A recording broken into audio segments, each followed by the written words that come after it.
প্রিয় ছাত্রছাত্রীরা, আশা করি তোমরা সকলে ভালো আছো। আজ আমরা একটা নতুন বিষয় সম্পর্কে জানব। সম্পূর্ণ নতুন একটি আলোচনা হবে আজ। এর আগের ক্লাসগুলোয় আমি তোমাদের ছন্দ সম্পর্কে আলোচনা করেছি। তোমরা ছন্দ সম্পর্কে জেনেছো। প্রতিটা ছন্দের প্রথমত ছন্দের বিভিন্ন উপাদানগুলো, ছন্দের যে 3 প্রকার ভাগ, সেই সম্পর্কে আলোচনা বিস্তারিতভাবে করা হয়েছে এর আগের ক্লাসগুলোই। আজ আমি তোমাদের একটা নতুন বিষয় পড়াবো। সেটা হচ্ছে তোমাদের সিলেবাসে আছে, যে তোমরা জানো, আবৃত্তি চর্চা। এই আবৃত্তি চর্চা সম্পর্কে তোমাদের প্রাথমিকভাবে কিছু আজ জানাবো। তোমরা শোনো, আশা করি বিষয়টা বুঝতে পারবে। তো আবৃত্তি এই কথাটার সাথে তোমরা সকলেই পরিচিত, কম বেশি পরিচিত।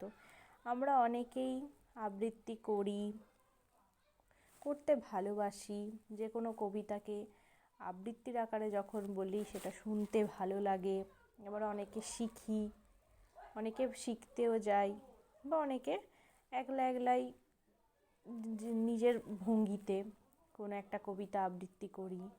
তো এই আবৃত্তি কথাটার সাথে সকলেই আমরা পরিচিত। তো যদি বলা হয় এই যে আবৃত্তি কাকে বলে, তখন কি বলবে? আবৃত্তি কাকে বলে? তো সাধারণভাবে আমরা যেটা বলতে পারি, সবাই যেটা বুঝি, যে কোনো কবিতার ধরো ভাব, ছন্দ, তাল, লয়, শব্দের উচ্চারণ ঠিক রেখে শ্রুতি মধুর কণ্ঠে এই যে কবিতার প্রকাশ, একেই আবৃত্তি বলা হয়। তোমরাও ভাবো যে ঠিকই তো, আবৃত্তি কোনটা, কাকে বলি আমরা? যে কোনো কবিতাকেই আমরা আবৃত্তি করি, এটা অবশ্যই একদম।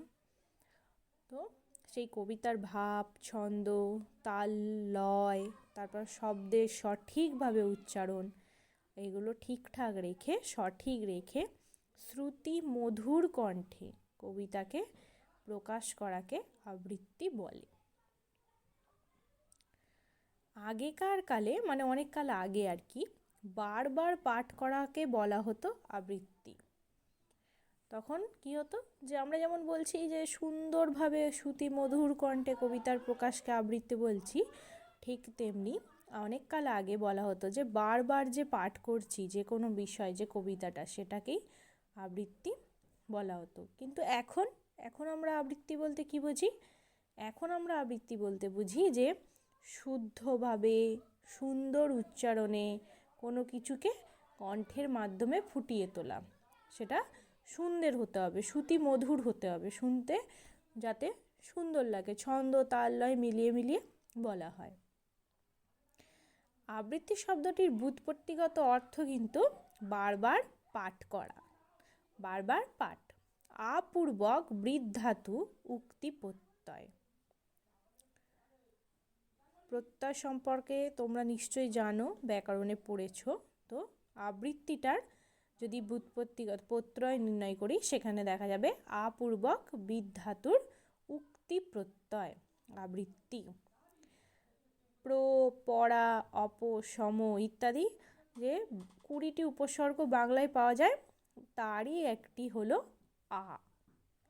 তারই একটি উপসর্গ হলো আ। আয়ের অনেক অর্থ, কিন্তু সে আয়ের অনেক অর্থ। আ মানে সম্যকভাবে বা সর্বতোভাবে, অর্থাৎ আ কথাটার, এই যে আ উপসর্গটার এর নির্দিষ্ট একটা মানে আছে, যেটা হচ্ছে সম্যকভাবে বা সর্বতোভাবে।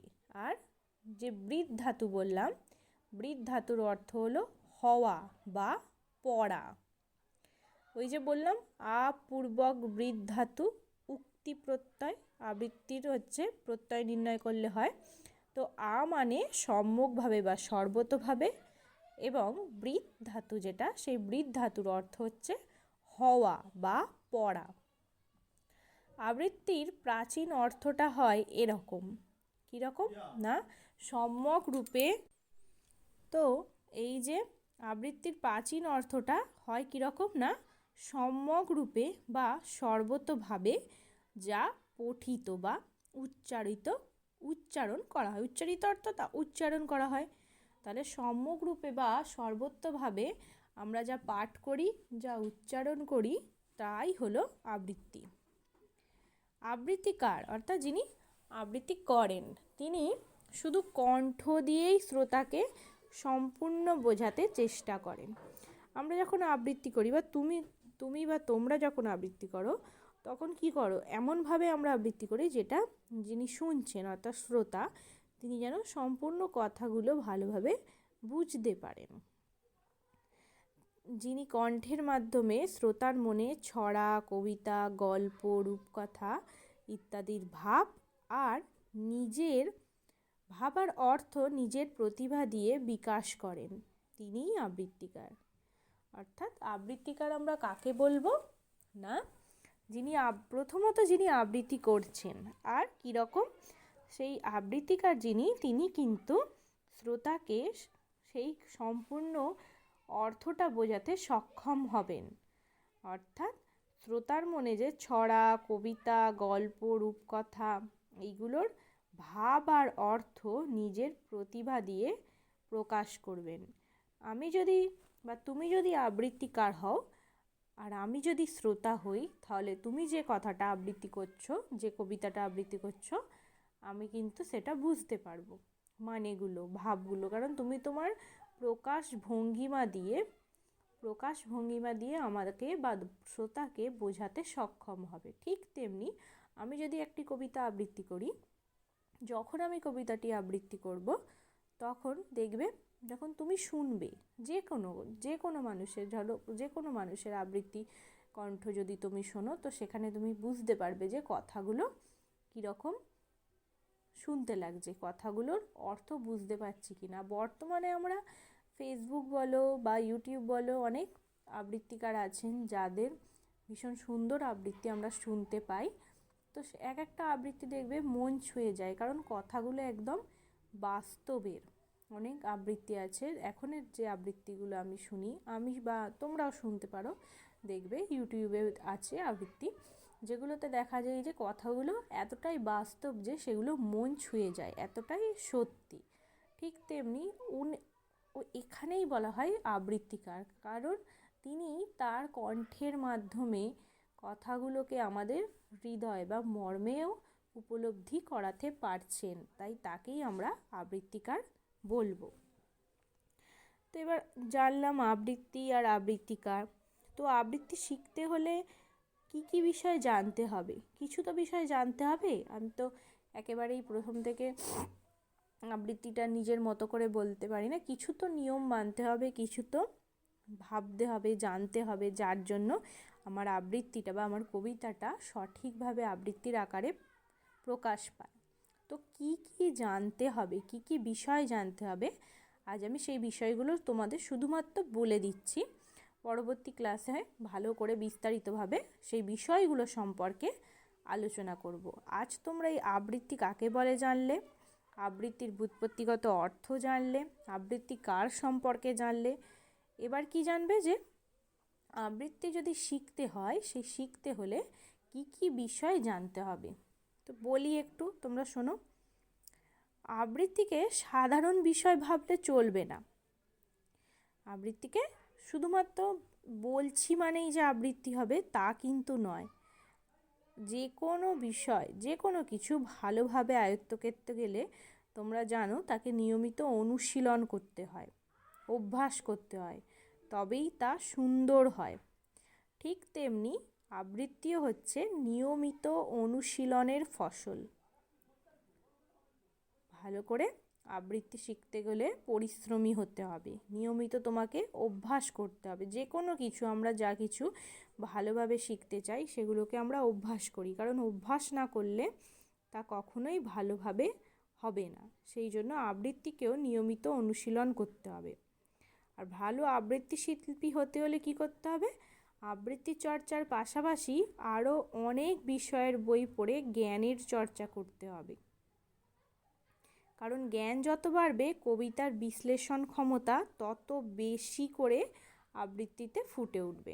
যত তোমরা অন্যান্য বিষয় পড়ে জ্ঞানী হবে, জ্ঞান আয়ত্ত করবে, তোমাদের জ্ঞান যত বাড়বে ঠিক ততটাই তোমরা বিশ্লেষণ ক্ষমতাটা, কবিতার বিশ্লেষণ যে ক্ষমতা সেটা আবৃত্তিতে ফুটিয়ে তুলতে পারবে, যা শ্রোতার মনকে আকৃষ্ট করবে।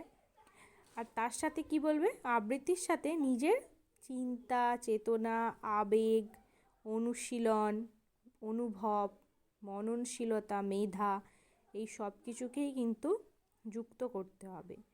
অর্থাৎ আমরা যখন কোনো কবিতা আবৃত্তি করব শুধুমাত্র বলেই যাব তা কিন্তু নয়, সেটাকে নিজের মনের মধ্যেও অনুভব করতে হবে, যাকে বলে ফিল করা। নিজেকেও আমি নিজের মনের মধ্যেও যেটা আমি বলছি সেটা আমি অনুভব করতে পারছি। আমি যদি নিজে না অনুভব করি তাহলে আমি শ্রোতাকে কি করে অনুভব করাবো? ঠিক তো এটা? আমি যেটা ভালো বুঝবো তবেই তো তোমাদের ভালো বোঝাতে পারবো। আমি যেটা অনুভব করব তবেই তো শ্রোতাকে অনুভব করাতে পারবো। তাই জন্য বলা হচ্ছে যে আবৃত্তির সাথে কিন্তু নিজের চিন্তা চেতনাকে, মেধাকে, অনুভবকে, মননশীলতাকে যুক্ত করতে হবে। আর আবৃত্তিতে এইসব যুক্ত করা গেলে তা শিল্প হয়ে উঠবে। অর্থাৎ যখনই এটা যুক্ত হয়ে যাবে তখন সেই আবৃত্তিটা তোমার কাছে বা আমাদের কাছে সেই আবৃত্তিটা শিল্পের রূপ নেবে। তাই আবৃত্তি যদি আমাদের শিখতে হয় তাহলে কিন্তু সেক্ষেত্রে গুরুত্ব দিতে হবে আবৃত্তিকে। আবৃত্তি শিখতে হলে সাধারণত যেসব বিষয়গুলো জানতে হবে বা অনুশীলন করতে হবে সেগুলো ভাবলে তোমরা বুঝতে পারবে যে হ্যাঁ, এই বিষয়গুলো জানতেই হবে। যেসব বিষয়গুলো অনুশীলন করতে হবে সেগুলো হলো, ধরো 1 নম্বর যদি বলি, শব্দের সুন্দর ও শুদ্ধ উচ্চারণ জানা। আবৃত্তি শিখতে হলে কি কি জানতে হবে, আজ আমি তোমাদের পয়েন্ট আকারে সেই কি কি জানতে হবে সেগুলো বলছি, তোমরা একটু মন দিয়ে শোনো। প্রথমত জানতে হবে শব্দের সুন্দর ও শুদ্ধ উচ্চারণ জানা। 2 নম্বর কবিতার ছন্দ সম্পর্কে জানা, যে কবিতাটা পাঠ করছি তার ছন্দ সম্পর্কে জানব। 3 নম্বর কবিতার তাল লয় সম্পর্কে জানা। 4 নম্বর কবিতার ভাব সম্পর্কে জানা, কবিতার রস বা ভাব সম্পর্কে জানা। 5 নম্বর কবিতার সঠিক অর্থ কণ্ঠে ফুটিয়ে তোলা, যিনি আবৃত্তি করছেন তার কণ্ঠে কবিতার সঠিক অর্থটি ফুটিয়ে তোলা। 6 নম্বর হচ্ছে জ্যোতি বিরাম ইত্যাদি সম্পর্কে ভালোভাবে জানা, কোথায় জ্যোতি অর্থাৎ কমা দাঁড়ি এইসব সম্পর্কে জানা। 7 নম্বর হচ্ছে উচ্চারণের ত্রুটি ও মুখের জড়তা দূর করার জন্য বিভিন্ন অনুশীলন করা, কথা বলতে যাতে জড়িয়ে না যায় সেই জন্য অনুশীলন করা। 8 নম্বর কণ্ঠস্বরের ক্ষমতা ও সময় জ্ঞান সম্পর্কে সচেতন থাকা। আর 9 নম্বর সুন্দর কণ্ঠস্বর, বাকযন্ত্রের সঠিক ব্যবহার ও দম বৃদ্ধির জন্য চর্চা করা। তাহলে এই যে 9টা পয়েন্ট আমি বললাম সেগুলো তোমরা নিশ্চয়ই শুনলে আর বুঝতেও পারলে। শেষ পয়েন্টটা আর একবার বলি, সুন্দর কণ্ঠস্বর, বাকযন্ত্রের সঠিক ব্যবহার ও দম বৃদ্ধির জন্য চর্চা করা। তোমরা জানো যে কবিতা আবৃত্তি করার সময় দমও প্রয়োজন, কারণ কখন কোথায় থামতে হবে ওই যে জ্যোতি চিহ্নের ব্যবহারের কারণে, কমা দাঁড়ি সেমিকোলন কোলন যেখানে যেমন থাকবে সেখানে থামার জন্য আমাদের একটা দম দরকার হয়। সেই দম কখনো হয়তো আমরা একটুখানি বলে কমা থাকার জন্য থেমে যাই, আবার কখনো বা লাইনটা দীর্ঘ আকারে হয় সেই জন্য অনেকটা বলার পর আমাদের থামতে হয়। তো সেক্ষেত্রে থামতে গেলে আমাদের দম দরকার, সেই দম বৃদ্ধির জন্য চর্চা করতে হবে, তা নাহলে তো হবে না। যে কোনো বিষয় ভালোভাবে আয়ত্ত করতে গেলে সবাইকে অনুশীলন করতে হয়। দীর্ঘ অভ্যাস এবং অনুশীলনের কারণেই সমস্ত যা কিছু তুমি আয়ত্ত করতে চাও তা সঠিক আকারে প্রকাশ পায়।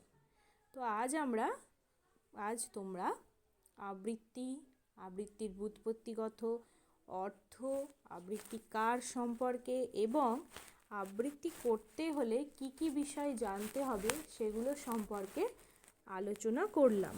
তো আজ যে পয়েন্টগুলো আমি ছোট ছোট আকারে বললাম, পরবর্তী ক্লাসে এগুলো আবার বিশদে আলোচনা করব। আজ এতটাই রইল ক্লাস।